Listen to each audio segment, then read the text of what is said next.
Braj Yatra. The first paper in the Braj Yatra session is by Paridhi David Mesiji, Braj and Madhura Pilgrimage, British Colonial Representation.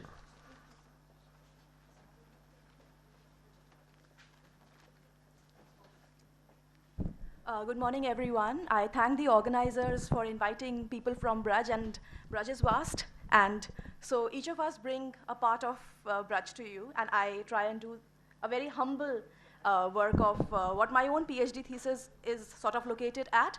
And I'm looking at Braj and Mathura, or the Mathura pilgrimage, through the colonial eye, or through the eye of the colonial administrator, and that's where my own intervention in the whole work is located at.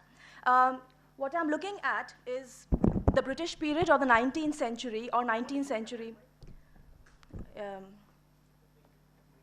me. This doesn't work. It's okay. Yeah. It's. Am I audible to everyone? Yes, All it's right. fine. Thank you.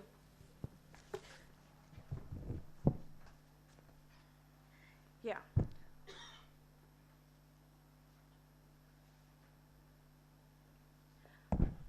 So largely, Braj has been understood through the medieval texts, or through the question of bhakti movement within the whole idea of Mathura and Braj. And my own intervention is to look at what is happening in colonial Mathura. What is happening when Mathura transforms or becomes an administrative unit under the British Raj. And that happens somewhere around 1803, wherein the whole process is taken by the British Raj and then converted Mathura into a cantonment as well. And that's what where my work is located at. What I'm trying to do in this brief presentation around another 10 minutes is to look at the whole question of writing and textualizing traditions, and writing and textualizing the whole nature of what Braj and the Braj Yatra or Mathura is. And I'm looking into few texts, exactly 2 or 3 texts that have been composed in the early and the middle of the 19th century. And these have been written as administrative accounts. One is a memoir, and the rest of them are travelogues. So since they're travelogues, they're concerning each of us, because each of us are trying to understand the whole question of yatras and pilgrimage in our own expertise and our own little understanding that we have. One of the questions that, it's a larger makeup of the whole thing, that all of these colonial texts who are composed around the 19th century, and the colonial state is intervening into a whole process of writing and textualizing history for each one of us, there is a whole rhetoric of the lack of the sense of history. And that is also something that we see when it comes to Mathura, Vrindavan, Gokul, Braj Dham, that there is no sense of history at all, and therein the British state or the colonial state intervenes and says, it is us who are going to give you a sense of history, it is us who are going to write down your own traditions and your own yatras. And that's where memoirs and reference texts come in, and administrative texts come in. And this question has been largely seen as the inability of the South Asian mind to be able to gather and record your own past. And so in the intervention of the state is that we'll bring in more historical consciousness to the region, which is absolutely absent in any sense of recording their own past. Something that has been given by Nicholas Dirks, a well-known work or social scientist, that the British state is an ethnographic state, that it is a state that keeps writing and documenting. And I quote from one of the texts that I'm also using in my presentation. It's by a Christian missionary who travels around Mathura and Vrindavan, and he says that in a land like India, where the historic faculty is so singularly defective, it is difficult to know where history ends and where legend actually begins. And herein we are talking about Mathura, which is full of legends and folklores.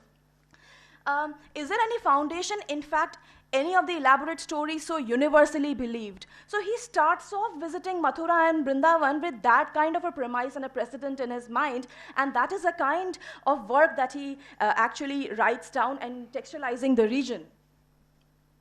So one of the larger texts that I'm looking at has been the work of F.S. Grouse. Now, Grouse was an administrator who was planted by the British Raj to work as a collector in Mathura, and he was serving for a couple of years. His is largely a very sympathetic account, though it has its own problems and that is something that we see while our own work of reading the text. Now, Grouse has been an antiquarian. He also has a great amount of interest in archaeology and the culture of the region. He wants to find out more about the land. And more than being just an administrator, he's somebody who has a good touch with the native community. He's tried his he's tried learning the language. He wants to know more about the script. He's somebody who wrote this text in 1884 in 2 editions, and it's called Mathura, a Dist Memoir. All of us, even now, when we want to explore what is happening in Mathura and Vrindavan in the colonial time, this is like a small Bible for each one of us, because I also began my own work by looking at only Mathura district memoir, and then wherein you find that all the later texts that have been composed on Mathura and Vrindavan have actually borrowed expansively from Grouse's work.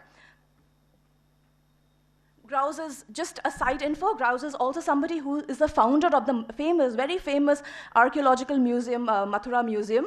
And this is one of the archives that I picked up, our own historian's obsession with archives. This is the olden pic of the Mathura Museum, and this is how the contemporary Mathura Museum looks like. I'll bring in few features of the Grouse's work. It is, as I said, a sympathetic account, but also it is with the official eye. So he is very clear what he's writing. It is a district gazetteer. He knows that the people who are going to administer the district from the British point of view, from the ruler's point of view, are actually going to use his text. So there are a lot of complexities and problems when he's looking at Mathura and Vrindavan within the text. He also says, and I'm quoting from Grouse, as good libraries of standard work of reference are scarcely to be found anywhere in India, out of the presidency towns, I have invariably given in full the very words of my authorities, both ancient and modern. So he knows that he is a person of authority, and that's where he assumes his own style of writing, a sense of superiority, even when we read the work of Grouse. How has Grouse also periodized his work? So there is a larger canon of writing that tries to periodize the history of India, something that we also see right now, that there is an ancient past which is golden, then there is a Muhammadan past, and then there is an intervention of the colonial state, which is a modern past, and then they are very clear in not calling it a Christian past, something that we really need to think why. Now, there is a religious periodization where Grouse is sort of happy with the way the golden past has been written, and then he says, oh, the Muhammadans were barbaric, and that's how there is a transgression in the whole idea of writing down the history of Mathura. So there's a larger romanticization of what happened in Mathura in the ancient period, but a very little reference, also a condescending reference to what really happened in Mathura during the medieval past. What all are the kind of questions that Grouse has looked at? So it's an administrative study. He's talking about the arable land. He's talking about the places that can be ruled. There is a very, very large description of communities, of people, of the lives of people, local histories. He's talking at length about the Seths of Mathura, and now each of those Seths have contributed immensely to the civic life of Mathura, and I could actually find only one picture. This is something that is easily available in the archives. He is one of the Seths of Mathura called Seth Lakshman Das, who has contributed immensely to the urban and civic life in creating pilgrimage tours, in helping the British colonial state in making down dharamshalas and kothis where pilgrims can actually stay. Even railways has contributed to the Agra Canal. What else is there in the text of Grouse and the other texts that I'm going to look at? There's a constant, I think all of this will interest each of us, there's a constant comparison with Banaras and Kashi. And he says that so great is the sanctity of the spot that the Pancharists do not really hesitate to declare that a single day spent in Mathura is more meritorious than a lifetime passes at Banaras. So we need to think. Then there is a large section on the Brajayatras, and I have taken the Seths actually contributed to the founding of, or the construction of the Rangji temple, and I've taken from the archives 2 earlier pictures of the Rangji temple as well. This is the Vrajamandal. It's a very contemporary. I have taken it from the Bhakti Vedanta archives, that's the ISKCON archives. But there are larger and more beautiful representations of the Braj Yatra. So Grouse gives you a large panoramic picture. So all of us who are working on yatras, Grouse is a very, very credible source of history in that way. The second text that I'm looking, which is also connecting to Grouse and the other texts, is Narrative of a Journey Through the Upper Provinces of India from Calcutta to Bombay, is a travelogue. Now, this man, called Reverend Reginald Heber, in the next photograph, is a reverend. He is a priest, and he's also a traveling priest. So he comes to the upper provinces, and he comes to northwest provinces. While passing from Delhi to Agra, he stops for a day or two at Mathura.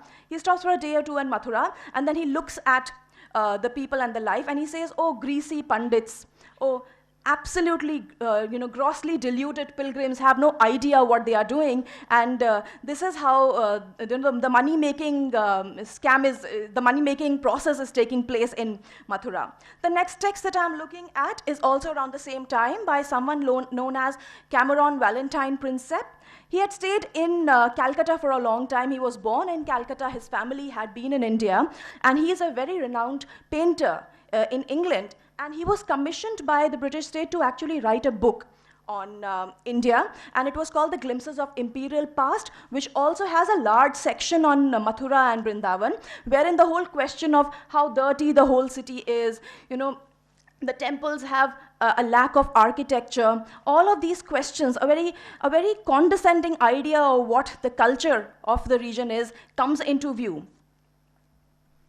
A reverend who was traveling, J.E. Scott, has written this large volume called A Vaishnava Holy Land, a jubilee volume in 1906. And he's also someone who keeps writing about India with all the obsessions that the state has to writing down the traditions and history of India. And his is a very, very clear agenda. How he is writing this text, and he calls it a Vaishnava Holy Land. So there's also a demarcation of the larger land being a Vaishnava land, and not probably seeing if there are other ways of looking at the region of Mathura and Vrindavan. And he says that his idea is very clear, to start a Methodist mission. And this is how the whole text has been written, where he says, the whole intention of the text is, and it says in the prologue, that to show how the religion has deteriorated with age, and that the present form, or the present form of Vaishnavism, is actually the most corrupt of it. So what happens? So Mathura needs to become a mission field where providence is beckoning.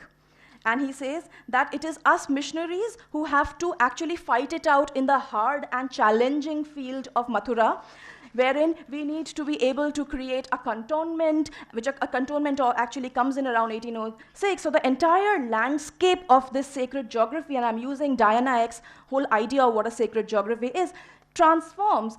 And you have two ideas of what Mathura is. So you have on the western side, a cantonment which has dark bungalows, which has a church, which has a new implementation of the whole idea of what a Christian mission is.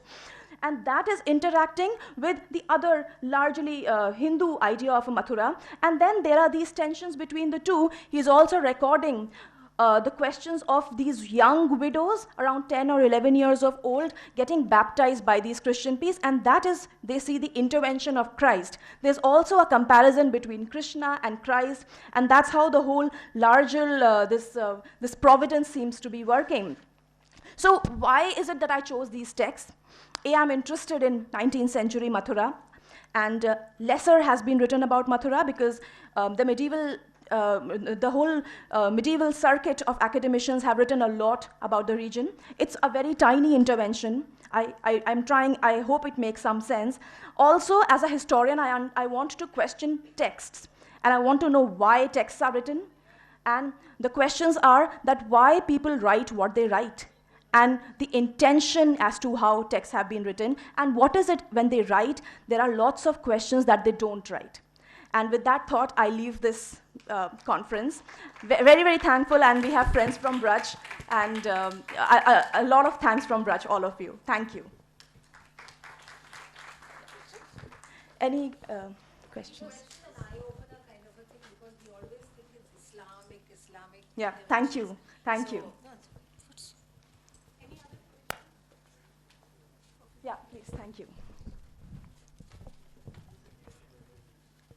It's a personal question you may decide not to answer. Yes. So you just said that you are interested in why people write these texts. Yes. It will be very interesting to know your intention of doing this whole exercise. Lovely. And I think I would answer this question because one of the texts that we begin with, wherever we are studying as history students, I always would call myself a history student, is why people write what they write and why do they actually choose their PhD topics. If you look at my own name, I come from a family of two different religions. The father's side is actually from Protestant Christianity and my mother's side is a Vaishnav. Now, all of that, I think our subjectivities create the people who we are, and rather than taking any sides, I wanted to, with all the pilgrimages that I have taken with my own mother to Govardhan, and I've done Govardhan a couple of times, I've been very blessed to do that, I wanted to take up this region academically. And therein I thought, oh, because my own limitations are towards as a scholar of history, you can't really keep jumping in the large spans of time and say, I want to do ancient and medieval and modern also. No, I want to stick to what I have already learned. So I stuck to colonial Mathura and picked up Christian texts and how these texts imagine and reimagine a certain landscape and a space, a political domain that we all have always been living in. So that is the only thing, yeah. I have a question. Yes. Now, while studying this colonial Mathura, Yes. did you also study what impact the fact that British were raging racists? I mean, the British who ruled on India were first of all white supremacists. There was really no difference between them and, say, somebody like a Ku Klux Klan, which was used to be in US. So the impact of such barbaric racist people on the gentle culture of Braj and Mathura. Did you also happen to study that? Was that part of Did you history? say gender? Gentle. The gentle culture. I'm sorry, I didn't understand the whole terminology gentle culture. Would you want to break it down so I can? I don't think we are a Okay. violent culture. That's all. I mean, you can use the Yeah, word non-violence. I don't know if I'm answering your question, but I would also say that, if you look at the archive, and I have spent a lot of time studying in the National Archives and Western UP, so the archives of Mathura are present in Agra and Lucknow and Allahabad, I see that the colonial state also wants to make this kind of an intervention where they are also, somewhere, so it depends from collector to collector. Some of the collectors or the district magistrates are very concerned about the pilgrims' concern. And they're saying, oh, the ghats are breaking down slowly. What if our pilgrims die? We must do something about it. So thereon, there are series of proceedings and letters that they write all over the subcontinent, asking these princely rajas and the princes to say, oh, please contribute to the Braj Bhumi.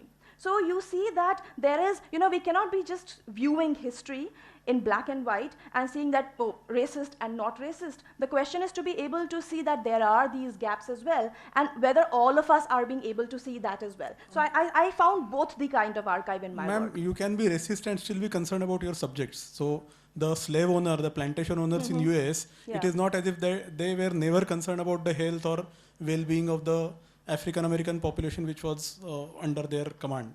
So I really don't think that those two things are mutually exclusive. So the fact that I'm worried about the pilgrimage Yeah. does not rule out, does not preclude the fact, or it is not an evidence that I am not a raging racist. So I mean, there is I do enough accept what evidence in you're the saying, history yes, to Yes, completely. But I think I would want to speak from the archive, because I wouldn't want to make I wouldn't want to make a less nuanced approach on this, because this is a subject that I'm dealing, and I want to speak from historical archive, and I wouldn't want to take up the authority of saying anything beyond historical archives. This is what I saw. This is what I saw in Grau's work. That's my own interpretation, and but apart from Grau's work, there are different other ways in which we can look at how the state is looking at Mathura and Vrindavan. I think we can have this conversation, but thanks a lot for this. Thank you very much, yeah.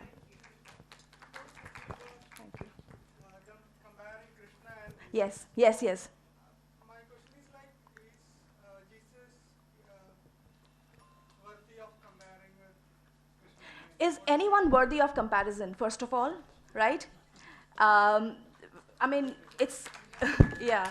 Are any two things worthy of comparison? Because two things of beauty can never really be compared. So I think I would just end there. For me, at home, we have both things. I lived in a church premises where my grandfather was a priest. My mother, following Vaishnavism, had a small Krishna Ladu Gopal at home.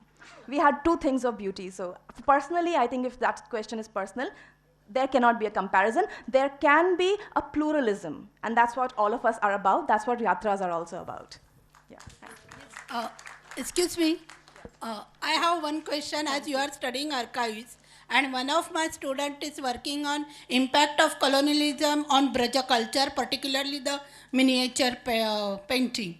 So have you come across impact of colonialism on Braja culture in these archives which you have taken? Well, all the archives concern culture in a way.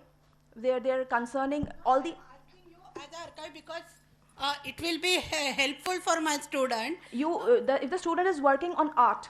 Yeah, So he is far, working on art. I haven't come across archive that is working on art because my work is on urban spaces. But if you want a list of archives, we can have this conversation then. Yeah, thank you.